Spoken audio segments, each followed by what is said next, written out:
Thank you so much for joining us on this episode of Conversations, and I'm your host, Daniel Spence. This is going to be a really good episode because today is Father's Day, so that means I have to step my game up for this episode. Keep your attention. And we're still in Psalms. We're on Psalms chapter 7. And Psalms chapter 7 is actually the perfect psalm to discuss today because it's talking about how David felt after he heard the words of Cush the Benjamite. So what had happened was David was going through turmoil in his life, and it was some words or some negative things that someone said to David, and it really brought him down. And why that's so important is because when you look at the world today, and you look at what's going on and what you're hearing, it's like every time you turn around, you're hearing something different. You're hearing about all these protests. Another black man dies in the United States. You're hearing about Corona. It's real easy to feel fearful. It's real easy to become down. And if you're a man, when you hear certain words, like for instance, you're unemployed, you can't pay your rent, it's real easy to feel like less than a man. If you go to the doctor and the doctor say you have an illness, or that your wife is sick, or that your child is sick, it's real easy to feel like less than a man because you feel helpless. See, that's the thing about men, or the thing about us. When you feel helpless, it's real easy to feel like less than a man because you want to act, you want to do. But if there's nothing you can do about something, then it's real easy to feel like you're not a man. If you have to tell your wife, so something you say, you have to tell your wife that you can't pay the mortgage, you don't feel like a man. If you have to tell your wife that you have an affair and you have a baby on the way outside the marriage, then you don't feel like a man, because at that point, you know the respect that you're gonna lose, you know the way she's gonna look at you, you know the way that you feel, you don't feel like a man. And so when we read Psalm 7 about Cush the Benjamite and what he said to David and how it made David feel, it's perfect, because as a man, what you're gonna learn is this: no matter what's going on out there, you gotta be a man. So no matter what happened, even if you had an affair, you still have to be a man. No matter if you lost your job, you still have to be a man. Because when you think about it, you know it's a good example. Think about gold. You could take gold, you could throw gold to the bottom of the ocean. That's still gold. It doesn't rust. You can melt it, and it's still gold. It won't rust. Because gold is gold, no matter what circumstance you put gold in. I don't care if you bury it in the ground for 1,000 years. Gold is gold. Is the real thing. Real gold is gold, and it's always gonna be gold. And that's how you have to be as a man. I don't care what's going on in the economy. I don't care what your wife is doing. I don't care what's going on with your children. You have to be a man. It doesn't matter what's going on at your job, whether you have a job or you don't have a job. A man is a man. And that's kind of what we're going to discuss here, because what you're going to see from David is he was saying, like, no matter what, he know who he is and why he is who he is, because he know whom he serve, which is the God Most High. So that's how we're going to discuss this on Father's Day. So before we jump into, let's say prayer. God, we pray that you may bless us, guard us, protect us. Please speak to our hearts, the Heavenly Father, so that we can understand no matter what circumstance we in, you are still God, and we are still who we are, because I am that I am. In Jesus Christ's name we pray. Amen. So let's jump into this. We're in verse 1 of Psalms chapter 7, and listen to this. O Lord my God, in thee do I put my trust. Save me from all them that prosecute me, and deliver me. So what's the most important thing here? In God do I put my trust. Because where it says, save me from all them who prosecute me, you don't know who could be prosecuting you. Where it says, deliver me, you don't know how God is going to deliver you. But the one thing you know from this sentence is that, O Lord my God, in thee do I put my trust. I know who I put my trust in. You don't put your trust in your wife. You don't put your trust in things. You don't put your trust in money. You put your trust in God. And let me explain what I mean. Because a lot of women are going to listen to me and say, you don't put your trust in your wife. And they're going to be upset. Let me explain what I mean. If you're a man, what you understand is this. A woman can make you better. A woman can make you a better man. But she can't make you a man. Only God can make you a man. Because God said, I made you in my own image. You are fearfully and wonderfully made.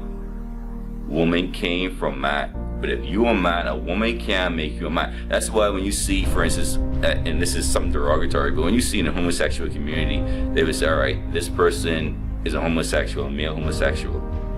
But they go and get married because they need a mustache. So for instance, that woman, whoever they married, is giving them a mustache or helping them to act like a man. So you can't act like a man. If you're a man, you're a man, no matter what you are. So it goes back to what we were saying about gold. Gold is gold. The only way gold can stop being gold is if it changes properties. If it mixes and it starts doing something else that isn't in characteristic of it, more or less. So let's say you mix gold with iron, then it can rust. Because now its characteristics or its properties aren't what they are. So when we're talking about being a man, if you're a man, you're a man. You put your trust in God, right? And so what that means is this. If you're a man, you're going to do right by your wife. You're going to love your wife. You're not going to cheat on your wife. You're not going to commit adultery. But if you do, you're going to own up to it and then do better. You don't carry it on. You don't call it sweethearting and then think that it's okay. Because that's not being a man. You're less than a man. That's like taking gold and mixing it with iron. See, the thing about it is this. I'm going to really go into this deep because today is Father's Day. To be a man, you have to want to be a man. The problem is, a lot of men don't want to be men. For instance, if you don't want your child or if you don't speak to your children, that means you don't want that child to respect you. I mean, you don't want to be a man. If you're going to commit adultery, then you don't want your wife to love you, because eventually she's going to start to grow cold towards you. If you feel comfortable taking money from a woman, right? I'm not saying that sometimes a female can't help you, your mother can't help you, and so you can't take money from them. What I'm trying to say is, if you feel comfortable, if you want to take money from women, like for instance, if you have to take money from your mother, it should bug you on the inside and you say, you know what, I can't be doing this. But if you feel comfortable doing that, then you don't want to be a man. And that's the problem, men not wanting to be men. And at this point in time, with Corona, the protests and everything else that's going on, especially with unemployment, you have to want to be a man. You have to want to do better for your family. You have to want to be a leader, because as a man, you have to be a natural leader. Even if you're not leader of other men, you have to at the very least be a leader of your family. Because God is the head, and as long as you have God, then you can lead. And so that's what we're talking about right now. Men wanting to be men, not acting like men, because that's a problem. You can't act like a man. If you're a man, then you're a man. You can't act like something that you are. If you are a man, then that's who you are. And what I mean by acting like a man, in public. So you beat your wife at home, but in public, you acting like the loving father. You can't act like a man. What you do in the dark is what you do in the light, because you are who you are. I am that I am. So you don't act like a man, you're a man. So when we look at this, listen to what it says. Lest he tear my soul like a lion, rending it in pieces, while there's no one to deliver.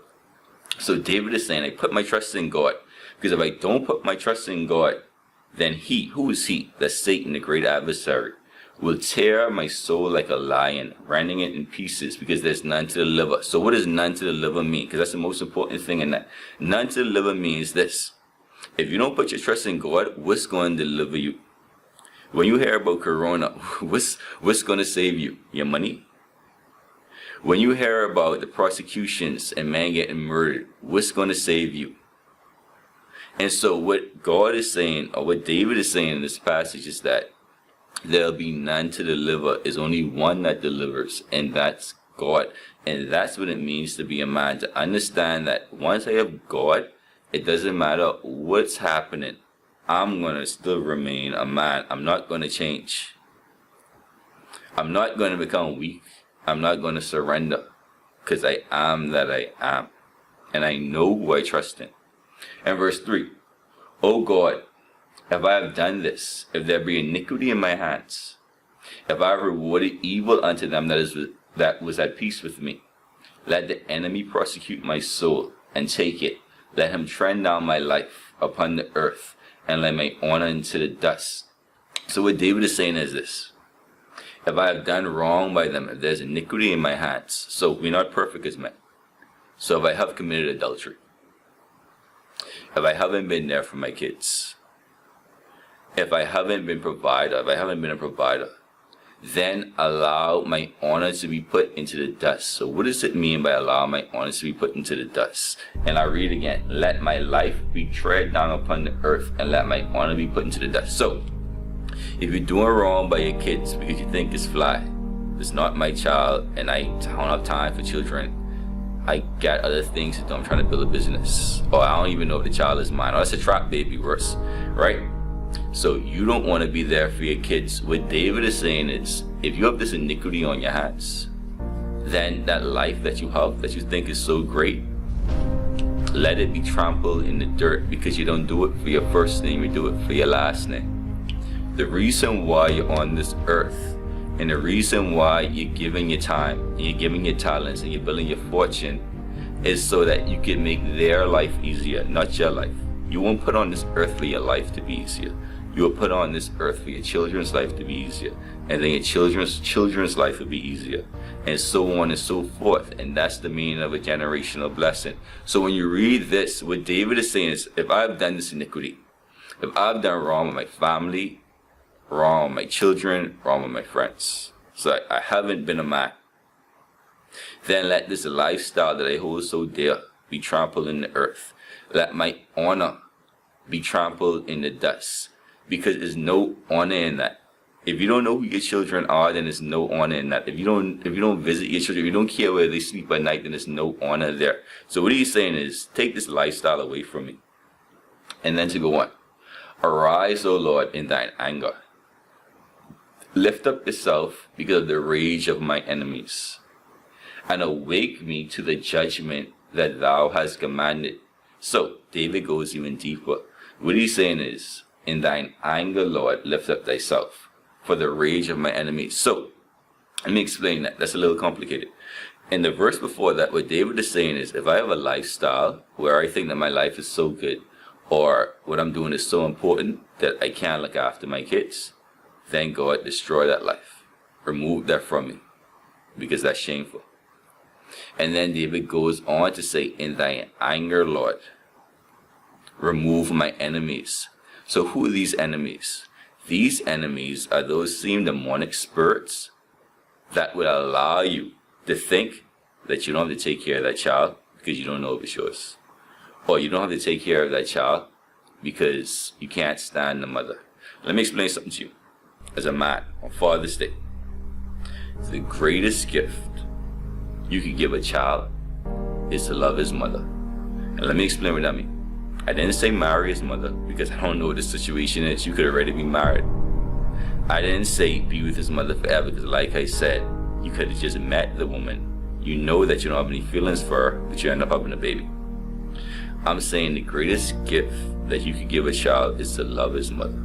And the reason why I'm saying to love his mother, because when you have children, they don't know God yet. So I won't necessarily say give that child God, because at this point in that child's life, what that child knows is his mother and his father. And what God says is that we will know, or they will know, that we are Christians by our love.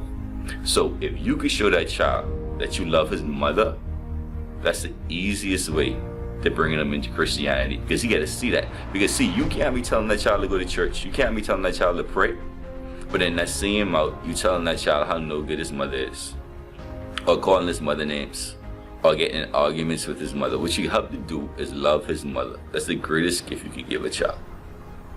And there's nothing else besides that. And that's as clear as I can be with that one. And now listen to this.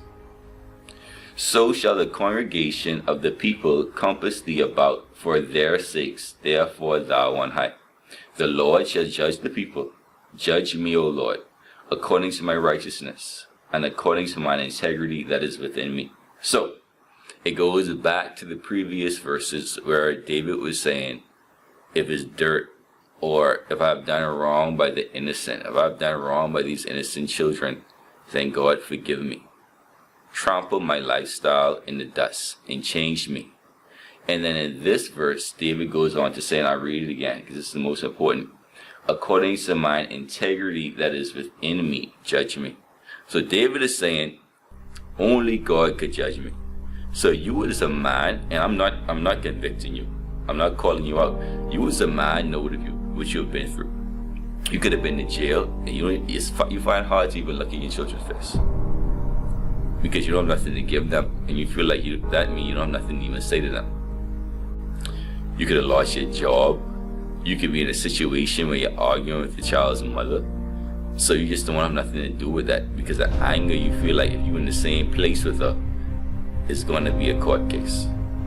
So I can't judge you. What David is saying is that, and I'll read it again because it's so important. According to my integrity, judge me. So David is saying, look at me and my intentions. God, look at my heart, and then judge me. Because that's the only true way you can turn, repent, and do better.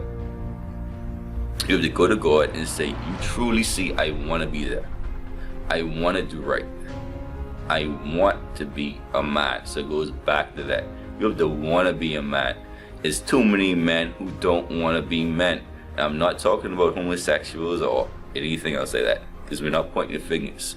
I'm just talking about the people who would look down on a homosexual thinking they better than them, but you going at home, you beating your wife. Or the men who beating their children, abusing their children.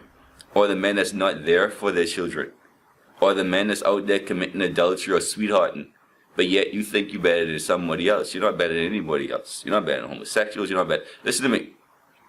A man is a man. I am that I am. And to be a man, you have to want to be a man. To want to be a man, you have to understand that you're a leader and you're creating God's image.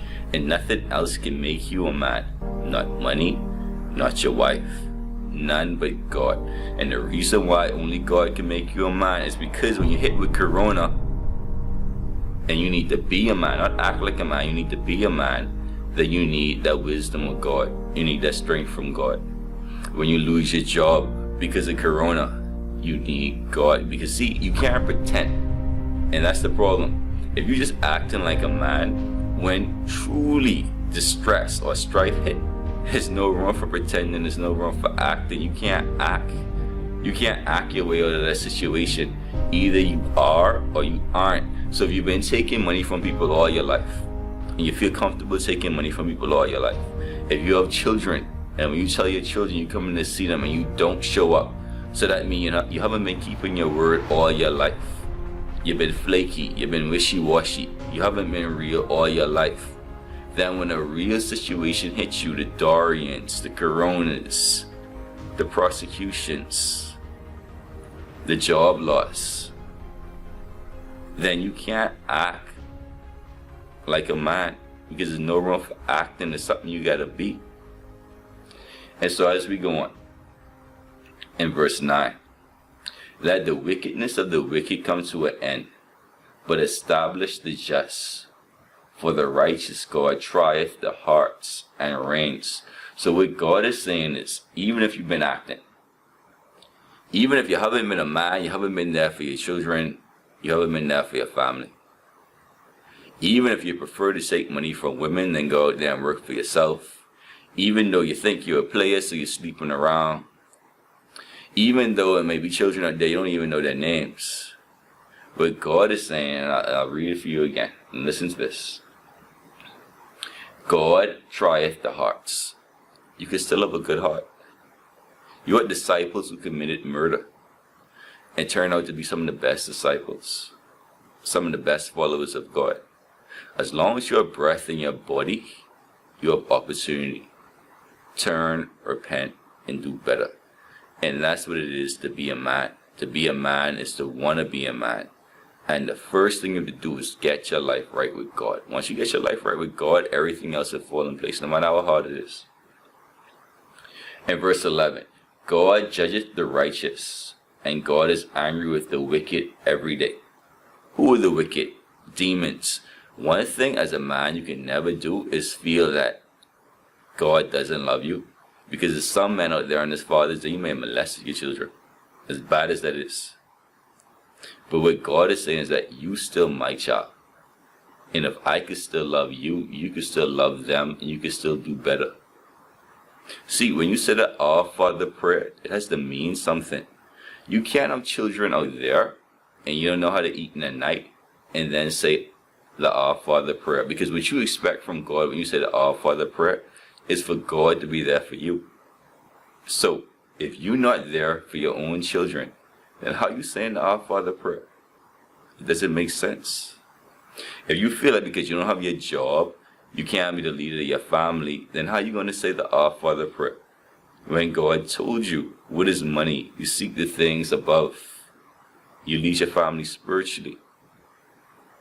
If you allowing your wife or female to wear the pants in your family, and you not standing up for your convictions, maybe because you feel like you don't have it, or you feel like because you are substance abuse, you are on drugs, that you don't have that right, or because you weren't in that child's life, you don't have the right to talk to your child, and you're not being a man. You have to want to be a man. See, you have to want this. You have to want to pay your children's school fees. You have to want to go to their dance recitals. It doesn't matter if you and the mother don't speak. Like I told you, the greatest gift you could give a child is to love their mother. No matter what, even if you don't marry her, still love her. It's something called agape love. That's the Christian love. And the thing is, it's impossible for you to do right by your children if you can't love their mother as a Christian would love a fellow human being. That's impossible. Because see, children are smart. They're going to see that. They're going to understand what's going on. So the greatest gift that you could give this Father's Day to your children is to love their mother. Even if it's an outside child, even if that woman hates your guts. It doesn't matter. Love her first. Do right by her first. Stop calling her names first. You know what I mean? Even if you don't fight fire with fire, even if she's talking about you and she's trying to take you to the clinic, she want every dollar you got. It doesn't matter. You don't do it for your first name, you do it for your last name, you do it for the kids. And then listen to this. And this is what God is saying now. So we're in verse 12. And God is saying this to the wicked. If he turneth not his bow, then God will whet his sword. God will bend his bow and make it ready. And God has prepared for him the instruments of death. God has ordained his arrows against all the prosecutors. So what is God saying? Who are the prosecutors? The prosecutors is whatever demon that is that's causing you not to visit your children. The prosecutor is whatever demon that is that's convincing you that it's alright to have sweethearts. And sometimes you're sleeping with girls the same age as your own children and thinking it's alright. Whatever demon that is, whatever demonic spirit it is that's in you that's causing you to believe that, those are the prosecutors. So what God is saying is, he's already ready to attack them. And I'll read it for you again because that's so important. And let me get back to that point because that's a good point. It's too many older men out there. I mean, if a little girl passed them, they watching a little girl with elevated eyes. Up, down. It's like, what you doing? And she old enough to be your daughter. It's like, it's ridiculous. So, like, we need to pass a law about that or something. But anyway, I digress. Let me get back to this. So, what I'm saying is in verse 12, God is saying that God has bent his bow. God is ready. God has prepared his instruments of death. What God is saying is, I don't care what you're going through. I don't care how bad it is. I don't care how bad the relationship is with the baby mom is. I don't care how bad the relationship is with the mother or your wife. I don't care how bad the relationship is with the children. What God is saying is, I have prepared my bow. I have whet my sword. I am ready to destroy whatever demon that is, whatever demon it is, the conflict, whatever the demon it is of dissension. You just have to ask. In order for you to ask, you have to want to be a man. So it goes back to that. It's something you have to want. It's some men out there that don't even want to talk to their baby mama. But that's demonic, because if that's the mother of your child and your child wants to talk to her, because you not want to talk to her, I don't care how bad it is. You have to want to. That's a part of being a man. You have to want to be a man. See, it's too many men out there think that being a man is having money, having cars, having clothes, having a house, having a nice job, having $1 million in the bank. But that's the lifestyle that David is saying, crush that in the dust. You have to want to be there for your children no matter what. It's just like Corona. No matter how bad it gets in this economy, you have to want to be the man. I will not surrender. No matter how bad the prosecutions get, how many people they killing out there, you have to want to be a man. I will not surrender. So no matter how bad it may get with the children, the relationships, You have to want to be a man. You have to want to take care of that child, because that's what it means to be a man. And then listen to verse 14, 15, and 16. Behold, and this is what God is saying about the wicked one. Behold, he travaileth with iniquity, and he conceiveth mischief, and he brings about falsehood, that means lies. And he's made a pit, and digged it, and has fallen into the ditch which he's made. His mischief shall return on his own head, and his violent dealing shall come down upon his own self. So what is God saying now? So what God is saying is, he knows how hard it is. When you look at life and you see what's going on, he knows how hard it is. God, and I'll tell you how much God knows how hard it is. God said, it's better for you to eat corned beef, and I'll use my own words now. It's better for you to eat corned beef in peace than to eat steak in a mansion but with a cantankerous woman. So what I'm saying is, sometimes it's hard to be a father. And who knows, you might have made a cantankerous. You cheated on her and you broke her heart. So you never know. But it doesn't matter. What God is saying in this verse is that he's talking with the devil, has conceived this mischief, has brought about this falsehood, all of these lies. But he has dug a pit which he will fall into. What God is saying is the battle is already won. No matter how bad it is, God is saying, I understand the iniquity. I understand the violence. I understand the lies. He's saying, I understand all of the falsehoods. But what you have to understand is that you've already won. As long as, let me go back to verse 1. As long as you put your trust in me. And that's the most important thing that you could do. Not in money.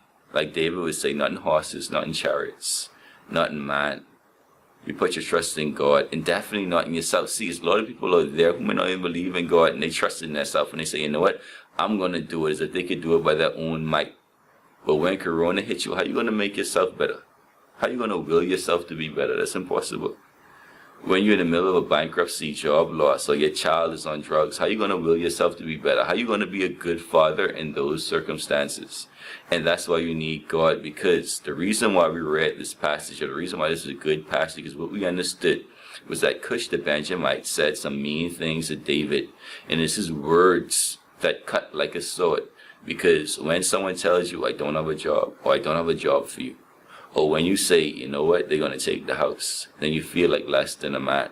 And so then what you understand is that you can't do it by your own might, because a lot of things is going to be out of your control. And if you don't have God to put your trust in, then what are you going to put your trust in? It's impossible to put your trust in your wife, because think about Job's wife. She said, curse God and die. It's impossible to put your trust in money, because God said money is fleeting like a bird. It can just fly away one day. So what are you going to put your trust in? And God is the only thing that you have. And so to end this, let's look at verse 17. And verse 17 says, I will praise the Lord accordingly. Unto his righteousness will I sing the name of the Lord Most High. And the most important words is the Lord Most High. Because see, in the very first verse, we said in order for you to be a man, you have to trust in God. Plain and simple as it. That's the only prerequisite you got. That's the only thing you got to do. Not have a lot of money. Not have to never been to jail. Not have to never have done wrong by your children. Not have to be married to their mother. In order for you to be a good father, you have to do one thing. And that's be a man. In order for you to be a man, you have to trust in God. And to trust in God, and you look at this last verse, it says, praise the name of the Most High. Remember that he's God Most High. That means you can do any and everything through Christ who strengthens me. In Jesus Christ's name we pray.